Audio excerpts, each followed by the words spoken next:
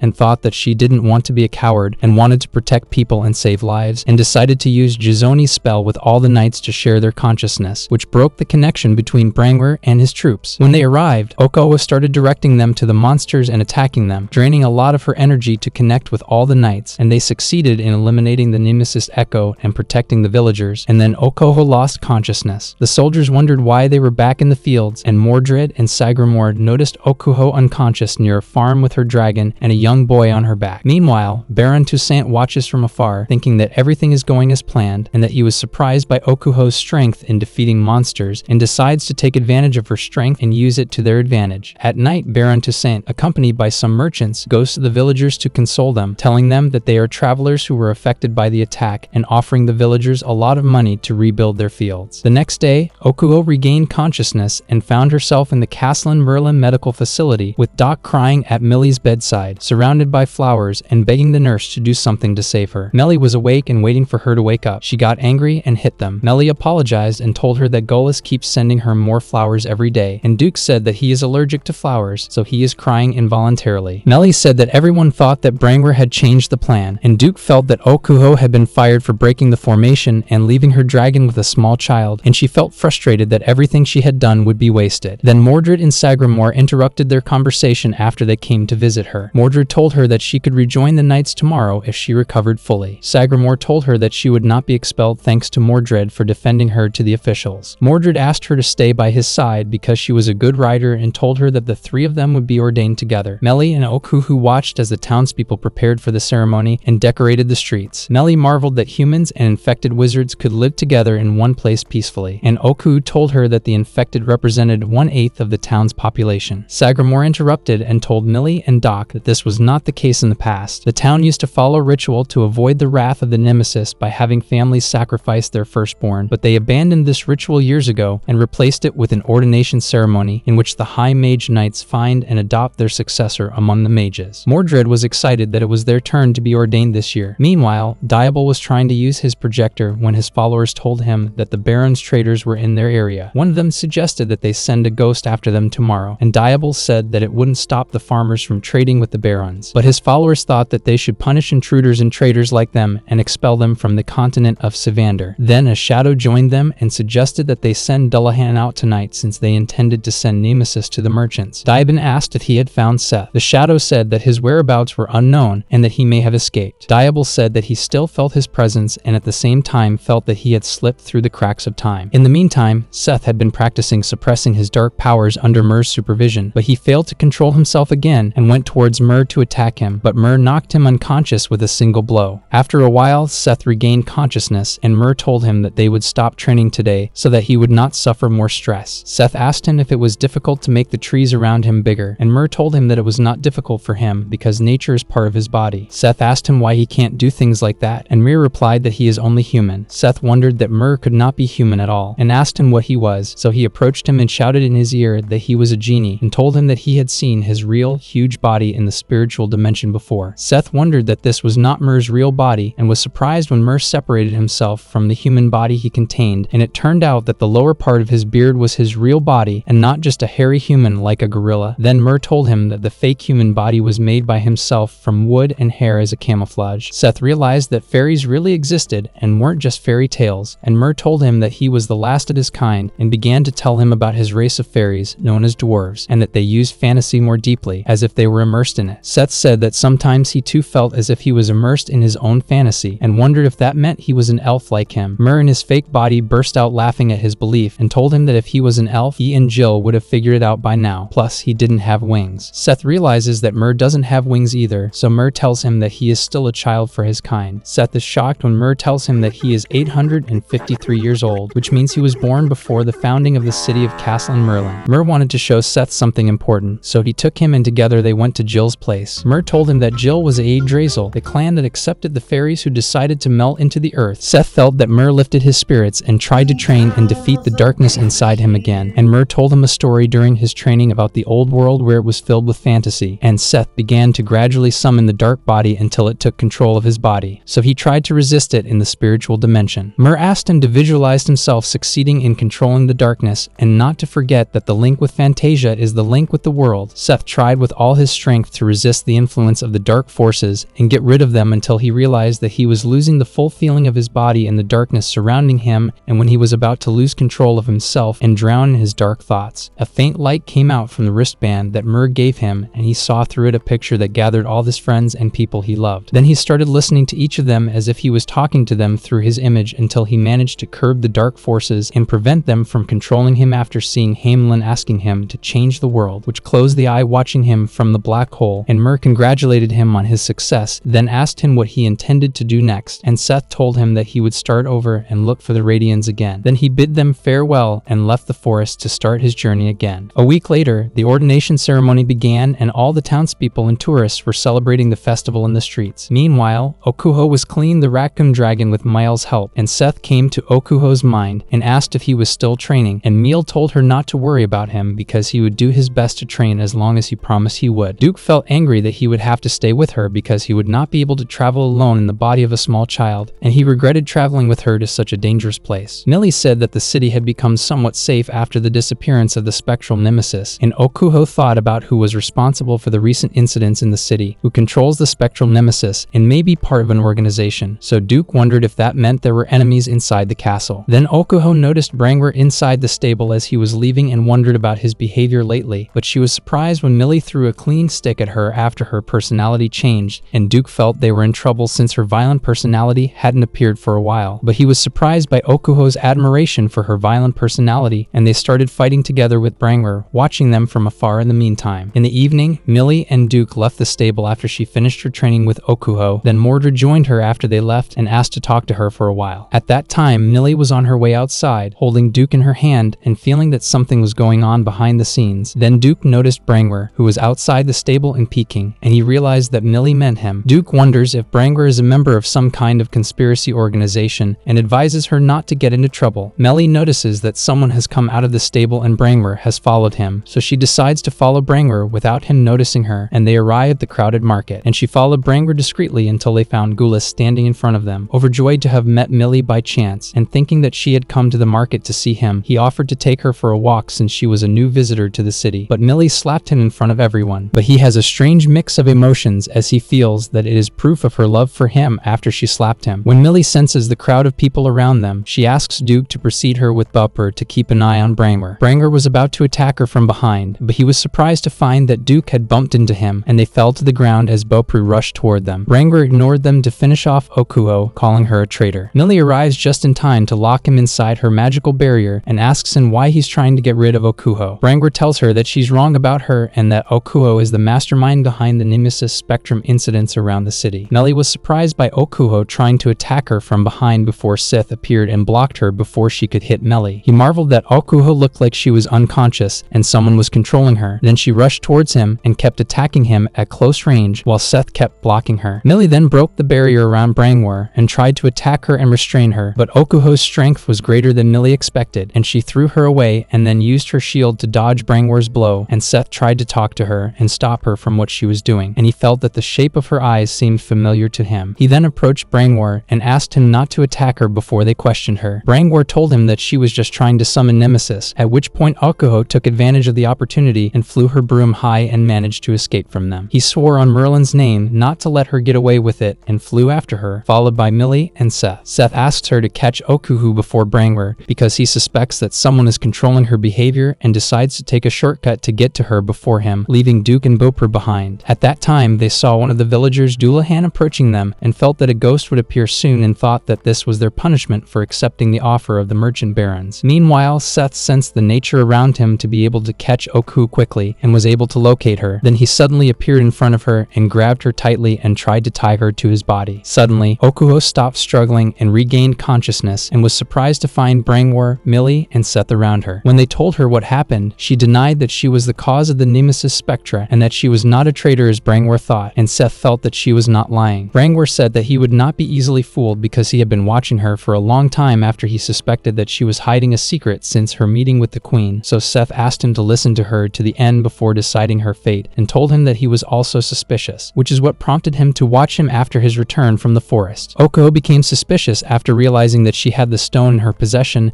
and thought that they might be right, but she was unaware of anything that had happened. Then she tousled her hair and revealed an area on her neck that contained a certain mark and told them that when anyone pressed on it, they could control it and make it do whatever they wanted it to do. Millie realized that someone had used her to implicate her in the ghosts, so Brangwer wanted to try it himself, so he approached her, pressed the mark with his fingers, and asked her to end her life after he gave her his dagger. Okuho took the dagger from him and almost stabbed herself until Brangwer ordered her to stop after he confirmed that her words were true. Seth asked her if anyone knew about her curse, but she denied it, and Brangwer told them that the law of the city is that wizards keep their curses secret and do not reveal them to anyone, so Millie concluded that whoever knew about her curse was the cause of all these accidents. Brangwer told her to go back to the castle and continue her life as usual until they found out who it was and were able to lure him out. He promised her that no one would find out about her curse, but at the same time he would oppose her ordination as a knight because she could be easily controlled by the enemy. After he left them, she decided to meet with Mordred to find out something, remembering Seth when he had seen them together in the stable and the change in her eyes after meeting him. After that, they flew on their way back to the castle after returning to pick up Duke on their way. Seth held a mysterious stone in his hand and felt that it had a large amount of stored Fantasia and that this stone was the one that Okuho was going to use to summon the spectrum, and Seth felt that the Fantasia stored in it was similar to his own Fantasia, and then he remembered Diabol and thought that he might know something about it. Seth thought about sneaking into the castle again to meet him, but Okuho told him that it would be easier for him to enter on the day of the ceremony because of the many visitors who would attend the ceremony. Then Seth asked her to tell him if anyone tried to touch the mark on her neck to beat him up, and told her that her curse would not decide her fate, and it didn't matter what people said about it. Meanwhile, Dragunov and Liselot had successfully infiltrated Savender, but were surprised to receive new orders from General Torque, who told them to go to a certain place. Liselot wondered how Dragunov had reacted when Torque told him that he would become a miracle worker and that he didn't seem excited about it. He told her that everyone has their own way of expressing joy, and she told him that he could not hide his pleasure when Torque ordered him to chase Seth and warned him that she would punish him if he acted according to his whims, so Dragunov decided to tell her the truth and asked her to keep it a secret between them. Then he approached her and told her that the reason he was happy about it was because it was an opportunity for him to get closer to her, and then they reached their destination, and it turned out that they had received orders from Torque to meet the merchant barons, and Tuzin himself welcomed them. After being greeted by Toussaint, Dragunov wondered why he wanted to meet them. Liselot warned him that he would pay the price if it turned out that he asked to meet them for something trivial, so he told them that he wanted to tell them about the device he is creating for the Fantasia heroes called Harmonision, which he believes will facilitate their task in catching wizards. Liselot realized that Toussaint was suggesting that they wage war on the city. Toussaint tried to convince them that the city was full of infected people and sorcerers, and that they would regain their dignity if they succeeded in eliminating the sorcerers living inside Castle Merlin, and asked them to inform Torque of his proposal to cooperate and benefit in all respects. Dragunov sensed through his keen insight that Toussaint was aiming to obtain resources during the war, and realized how easily Toussaint had gained Torque's trust. Toussaint told him that they aimed to render the mages powerless with their innovative device and take them as slaves to the merchants. Now hold up, I just realized that 98% of you aren't subscribed yet. Want to see a trick? Look at my profile picture. Please subscribe. If you see the button glow up, please hit it with the bell icon and the like, as it helps me a lot. Thank you.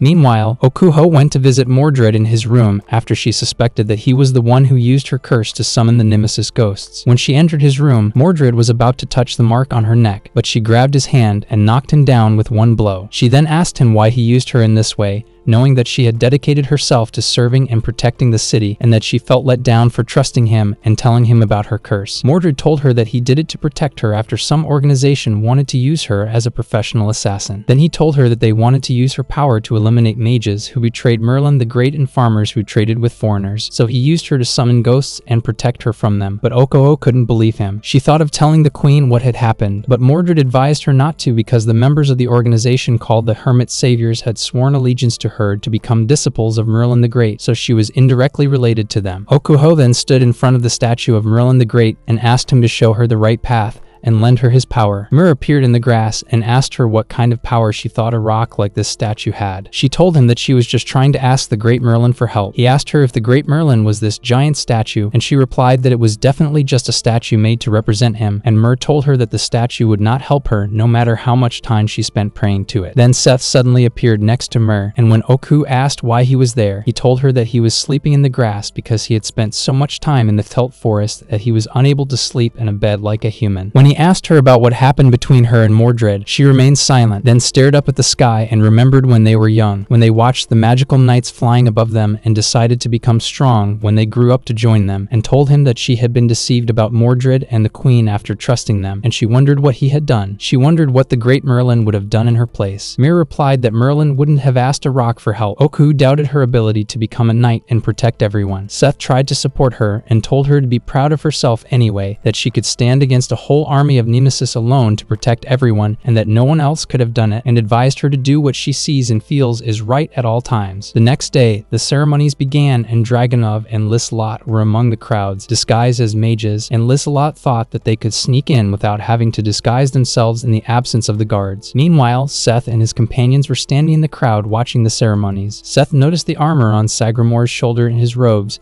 and remembered seeing something similar during his encounter with Diabol and his followers. Melly got excited when she saw Oku passing her dragon in the corridor, and they felt she was a little nervous. Seth met her in the dimension of Sid and asked her if she seemed worried about the ceremony. She told him she knew what she had to do even if she didn't become a knight. He wished her well, and they returned to reality again. The knights then stood before the queen and bowed before her. She told them that she was proud of how far they had come and asked them to always remember the teachings of Merlin the Great. Meanwhile, Seth and Duke managed to sneak into the library and into the basement. Duke felt dangerous inside the library and wanted to leave, but Seth tried to calm him down and told him that they were fine as long as no one caught them, and asked him to take care of whatever Grimm asked for and then do whatever he wanted. At that time, it was Okuho's turn to be adopted by one of the Grand Knights, but no one took the initiative. When Queen Boudica inquired about them, they told her that she had disobeyed many orders, which meant that she was uncontrollable. The queen asked them to reconsider again before they decided to reject her, but Okuho got up and told the queen that she didn't need the title of Night Witch. The queen told her that she understood her frustration and asked her not to insult such an honorable title, but they were all surprised when Okuho accused her in front of them of being the one who summoned the ghosts in her city. While Boudica's facial expression did not change towards Okuho's accusation and considered it a joke, but Okuho denied it and asked her for a logical explanation for these incidents. She then addressed the audience, telling them that the hermit saviors were responsible for the appearance of the Nemesis ghosts to protect the city from outside interference, but that this was not true, and announced that members of the organization were located in the heart of Castle Merlin. Golis interrupted her speech and ordered the guards to arrest her. Oku used the Gizuni spell to bind her consciousness to everyone around her except the Grand Knights and the Queen, and pushed the guards away, then asked the Queen to answer her questions in front of the people. Golis interrupted her again and demanded that the people not listen to her, and that she was trying to deceive them to get revenge for not being chosen as the successor of a knight. Okuho swore in front of everyone that she was telling the truth and asked Golis to swear in front of them as well. He drew his sword and jumped towards her to attack her, but they were surprised when Brangwer blocked him with his hammer and stood in front of them, defending Okuhu and telling him that his actions made him feel that he had a hand in the plot against the city. Then he asked all the knights and asked them to reveal their true identity. Then he addressed the crowd and told them that everything Okuho had said was true and decided to adopt her as his successor. The queen accused him of trying to disturb her people for fun and that this was not the right place to talk about it, and Brangwer told her that he would no longer obey her orders and that he would take his sword against anyone who threatened the security of the city, no matter who it was. Then they were all surprised when one of the guards fell among them and told the queen that the Inquisition is now launching a violent attack against them. Meanwhile, the Inquisition ships led by the Miracle Makers were on their way to invade the city, and Biodan felt it was time to meet with his family he had not seen for a long time. The queen decided to settle the issue of rebellion against her later and ordered her knights to join forces to defend their land against the enemy, and declared the beginning of the war against the Inquisition. At that time, Myr and Jill felt that someone had broken into their forest while they were watching their children, so Myr went to take a look outside, but he felt a strange feeling before he left, so he ignored it and went on his way, while the knights were telling the city's residents to head to the underground shelters. Melly was watching the situation from her place and decided to join them in the defense of the city, but she was surprised by Dragunov, who put his hand over her mouth and told her that he would not hurt her, and then asked her where Seth was. At that time, the Knights of Castle Merlin stood in front of the entire Inquisition force with its ships and artillery, and Santori saw the city as a suitable place to unleash unleash his miracles, and Omina agreed with him. Then Varan, the youngest miracle maker, asked them when they would use the Baron's fantasy heroes device. Meanwhile, Queen Boudica stood at the front of the cavalry army after they managed to block the only road leading to the city. Then the Inquisition emissaries approached her and delivered the Inquisition's message to her and her people. The knights were surprised by the Inquisition's accusations that they were making the non-magical population slaves and sacrificing their children to Nemesis, and offered them to surrender. The queen approached them and ordered them to kneel if they wished to speak to her. The envoys were frightened and knelt immediately. She ordered them to tell their commander to turn back with his troops without war, or she would build a skyscraper out of their bodies. Then she hit the envoys' chariot with her staff and sent them flying away. Santori realized the queen's response to their offer, and the Inquisition began to attack the queen and her knights with missiles. In the meantime, Seth was in the basement of the castle looking for Diabol, unaware of what was happening outside until he was surprised by an invisible shadow attacking him. He started talking to Diabol and told him that he was not his enemy and that he just wanted to ask him about Biodan. So Diabol thought that Biodan had sent him to the city to find him. Seth denied this and told him that he had come to look for information about Radian, but Diabol kept attacking him, not believing what Seth was saying, so he used his abilities and was able to locate Diabol and see him. So Diabol tried to hit him with his staff, but Seth dodged it, and when he took a few steps back, he realized that he hadn't fallen. Seth decides to use his powers to break Diabol's magic and show him his form in front of him, and he was surprised when he saw Diabol's horns and that he can use Fantasia with his hands like him, and Diabol marveled that Seth knows nothing at all and told him that he is most likely his brother. At that time, Duke was searching the library for anything that contained information about the Radians, but in vain, until a book called the Book of Truth fell on his head, and when he opened it, he found it difficult to read what was inside because of the small font. Then he noticed something in the book telling him to read page 97, and when he turned the pages until he reached 97, that thing told him that the answer was here, and Duke felt panic that the book was reacting to his speech and thoughts. Then he hid behind the shelves and looked at the book from afar and asked where the memory stone was. The book replied that the answer was on page 202, so Duke approached it and peeked inside and got the answer. Then he asked the book again about the Radians, and it replied that the information was on page 10, but Duke was shocked to find that page 10 had been torn out of the book. At that time, Seth was shocked that Diabol was his brother. Diabol told him that he reacted the same way as Triton, their fourth brother, which surprised Seth even more that he has 3 brothers so far, and Diabol told him that there are more brothers, but he has only met 3. Then he told him about Biodan and that he doesn't know who he is or what his goal is towards them, but he is someone who cannot be trusted. Then he told him what happened between them when he was a child held by the Inquisition, and Biodan rescued him after he was sentenced to death, which made him trust him then, and he continued to do what Biodan told him, not knowing why, and over time he felt that Biodan was controlling him and putting him in wars and places he did not know until one day he decided to follow him secretly, but he lost track of him and then saw Triton in front of him for the first time fighting one of the enemies. Diabol then told him that he and his siblings, including Seth himself, were the first people born as mages, unlike the rest of the infected who survived the Nemesis encounters against them, and said that he started thinking about the possibility of mages being able to have infected children after he met Triton, and they discussed the matter and found that it seemed logical and a good reason why they could use Fantasia without weapons. He then told him that's why the Inquisition wants to get rid of them, because they can have children who are natural-born wizards, which would multiply the number of wizards around the world and cause trouble for the Inquisition. Seth asked if Biodan knew all this, and Diabol said that he and Triton had told him their theory in the past, but he didn't react to it and let them endure the Inquisition's torture. Meanwhile, Biodan was watching the war between the Inquisition and the Knights of Merlin. As the Queen and her troops used shields to repel the Inquisition's attacks, the Queen wondered where they knew about the Nemesis specters and suspected a spy among them was leaking information to them. Then, thinking that a traitor among them would not be able to attack while she was on the front lines, she decided to borrow the powers of the former kings to protect Syvander and swat the flies swarming in front of them. Okuhu was surprised that the Queen could summon their powers, and Brangward told her that she keeps their memory stones with her at all times. The Queen summoned Kings Prastags, Terran, and Eugenius, and used Prastag's fog ability to block the Inquisition's projectiles, and Santori was surprised to find that the fog wall bounced their projectiles back at them. The cavalry then attacked the unit, firing fireballs at them, then surprised the unit by losing their gravity and flying through the air, and the Queen used Terran's power to stun the enemies with lightning, destroying their flying ships and shooting them down over their heads. Okuho felt that they had taken out most of the enemy forces with ease and thought that they might still have more in store, while the knights wanted to take advantage of the weakness of the enemy forces to finish them off and fired at the miracle makers, but they were surprised to find that their magic disappeared without a single one of them moving. But they decided to keep attacking until they entered the field of the fantasy heroes device and began to fall from the back of their dragons. Then Santori began to provoke the Queen and her troops and approached approached the edge of the hill and dared them to hit him with one blow and asked them to use all their strength to give them a quick death. At that time, Mur discovers that the leaves are drying out and gradually the forest becomes dry and dead due to the Inquisition's attack. After some time, the battlefield was completely destroyed by the attack of both sides. Then Santori used his abilities to attack the knights, and Boudica's forces were surprised that they could not hit them with one blow, so Okuho joined them and asked them not to get too close to the enemy, as she could feel the Fantasia canceling around them. But she was surprised by their reaction and their disregard for her words and their insistence on attacking the Miracle Makers, because she is the girl that no one wanted to adopt her. In the meantime, the queen noticed someone flying behind her. Then Brangwer headed towards Santori to check on his Fantasia. Then Okuho thought that at this rate they will lose to the unit and saw Mordred, Sagramore, and Golis heading towards the Miracle Makers, so she decided to use her dragon senses through Gizoni and follow them. Seth was surprised when Diabol told him that Biodan had turned him over to the Inquisition himself, so he figured this would be the best place to hide from him. Seth suggested running away, but Diabol told him that Biodan could see what he was seeing and would find him, so he blinded himself. Seth realized that Diabol was doing what he was told, summoning the specters of Nemesis to make the city safe and free of infected mages. Seth scolded him for causing the suffering of so many people out there, but Diabol told him that he knew nothing about suffering, torture, and betrayal from the person he trusted the most. Seth said that he wouldn't spend the rest of his life on the run if he were him, nor would he turn into a monster attacking humans to protect himself, then offered to review his memories so that they know what they are, and Diabol agreed and shook hands with him and was surprised that they moved to the spiritual dimension and that it is a world that really exists. Seth then told him that it was up to him to find out about his past. Diabol tried to see some of his past, but he couldn't handle his memories and backed out, and Seth realized that Diabol had a lot of things he didn't want to remember. He thought of turning to Mur to help him convince Diabol to remember his past, but he was surprised that Mur did not show up when he called him, and then he was surprised by the voice of Okuho speaking to him through the dimension and told him that the war broke out between them and the Inquisition, and that they will not last long against the Miracle Makers, and that the unit is looking for him. Seth came back to reality with Diabol and told him that they had to get out or the city would be destroyed if the Inquisition won. Diabol was frightened at the thought of Biodan being out there with them, but Seth promised him that he would protect him and that they would fight together as long as they were brothers. Diabol felt that he could trust Seth, so he gave him a spectral summoning stone and asked him to put it in the enemy camp to summon the Nemesis Spectre among them, and that's all he could do, so Seth went outside and promised him that he would come back for him. After Seth went out into the city, he was surprised by the war and the Inquisition's attacks on the city. Then he found Pobra looking exhausted and falling helplessly into Seth's grasp. He remembered Melly and wondered where she could be, until they reached Lyselot's place. She put her sword on Melly's neck. Then Dragonov told her that she was Seth's friend. He addressed Melly and warned her that Lyselot would kill her if she thought of escaping or lying to them, and that the reason she was still alive was because they didn't know where Seth was. Then Dragonov left her with Lyselot and left to look for Seth. Then Lyselot told her that she was just a bait to lure Seth to them, and then Seth was calling for Millie in a loud voice while jumping between the roofs until Dragonov found him and succeeded in catching him. Seth remembered him and asked him if he was the one who took Melly. Dragonov replied that by catching Melly, he was able to lure him easily to them. Seth tried to attack him and asked him to leave Melly, but Dragonov aimed his arrows at him, and Seth managed to dodge his arrows. Then Dragonov wanted to ask him about something. Meanwhile, Lyselot was furious that Dragonov had assigned her to watch Melly while he grabbed Seth. Melly asked her if they were the ones who started the war, and she told her she had no right to ask questions, then asked who they were and what they were after. Melly replied that they wanted to find Radian to get rid of the Nemesis, so that mages can coexist with humans without discrimination. Lyselot laughed sarcastically at Melly's words